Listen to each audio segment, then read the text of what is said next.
There's a new proposal floating around Washington. No taxes on tips, overtime, or Social Security benefits. Sounds great, right? But there's a catch. To pay for it, millionaires could be taxed at 40%.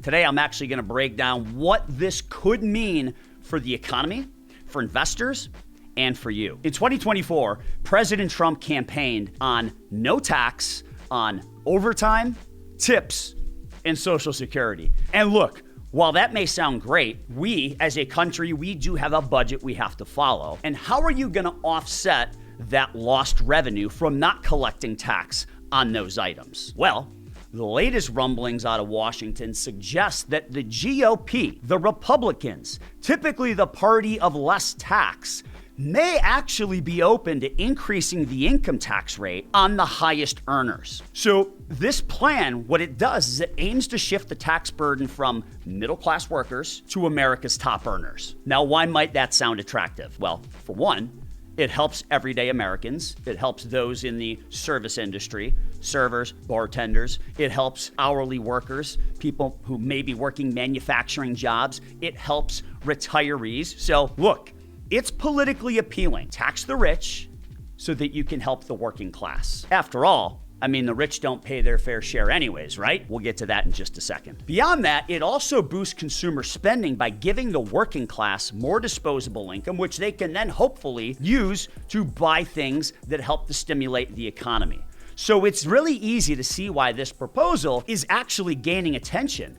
It puts more money directly into voters' pockets. However, there are three major problems with a millionaire tax. Number one, millionaires are already paying a huge share of taxes, despite what some politicians might tell you that the rich need to pay their fair share. When you actually look at the data and you look at the facts, it seems they're already doing that. The top 1% of earners pay 40% of our country's income taxes. The top 10% of earners pay 72% of our income taxes, all while the bottom 50% pays only 3% of our income taxes. So it seems that the rich are already paying their fair share. Now, beyond that, the economy relies on higher income earners to spend. And according to Moody's Analytics, the top 10% of earners account now for roughly 50% of consumer spending. Half of our economy's consumer spending comes from the top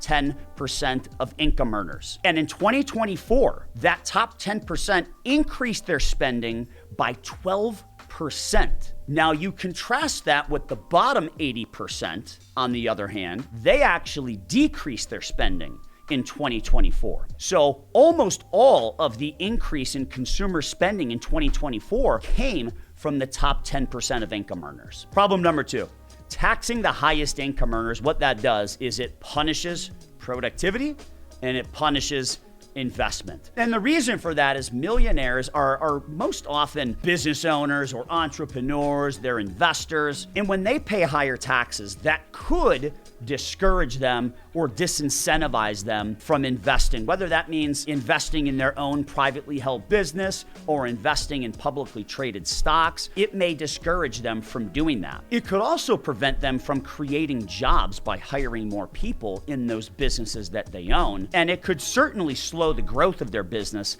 and the economy overall when they have fewer resources to invest in growth initiatives. All right, before we get into number three, if you're enjoying this video, please make sure you like the video, make sure you subscribe to the channel and hit the notification bell so that you can be alerted every time we roll out new content. And furthermore, make sure you check out some of my videos on how to invest like the ultra rich or billionaires. I think you might find them valuable. On to problem number three.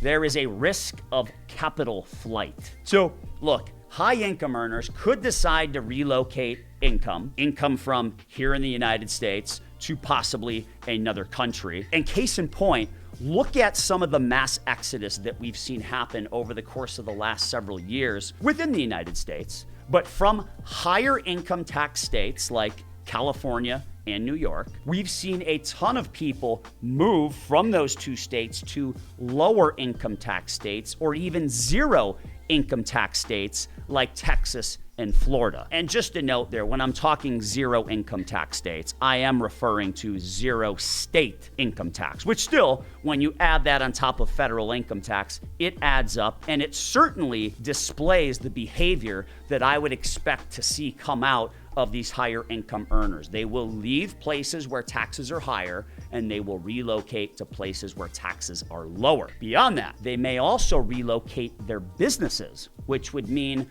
all of their employees would now leave those higher tax states and go to these lower tax states. And for the most part, many of those employees may not be the highest income earners. They might be middle America, but they end up relocating as well. And another thing they may do is the high income earners may even move their wealth offshore, so it doesn't benefit our businesses here anymore. It doesn't benefit our economy, and all of that, once again, leads to slowing economic growth. And the issue here is you can only tax the golden goose for so long before it either stops laying eggs or it just gets up and flies away. Now, will taxing the rich work? Well, I can tell you, the evidence says otherwise. When Ronald Reagan cut taxes in the 1980s, it led to an enormous economic boom. And recently, when the 2017 Trump tax cuts came into effect, which lowered the tax rate for every single income cohort, their tax rate went down. What happened to tax revenue? It actually increased by 50% from 2016 until today. How might that happen? Well, lower tax rates, they allow the economy to grow faster. So now you're taking a lower percentage of a much, much bigger pie. And what I'll tell you is that history shows that you grow out of deficits. You don't tax your way out of them. So what's the right approach? Look, I am all for supporting workers, but without punishing investment and growth, which may, in the long run, actually hurt those same workers we're trying to help.